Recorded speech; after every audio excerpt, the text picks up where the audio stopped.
រំដួលអង្គ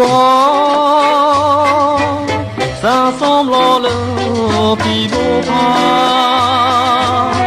ដែលដនៅក្នុងសួនច្បារវ៉ាយប៉ែទេគុនធាឈ្ងុយឈុំទាំងថ្ងៃយំអើយរៀមស្រមៃនឹងទៅដល់តែក្លិនស្នេហ៍ចង់បេបំពេតាំងពីបងបានយល់ភែត្រាស្នេហាគ្មានប្រាតើស្រីនាងស្មោលើរូបបងខ្លាទេសូមស្នេហ៍កុំនៅកន្តាយរំដួលអង្គ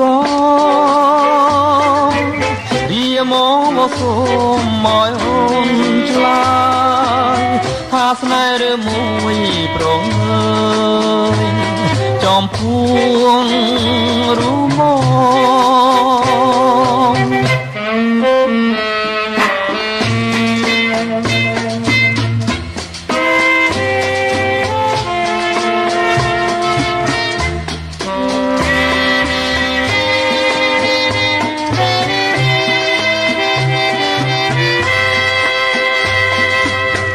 រំដួលអង្គ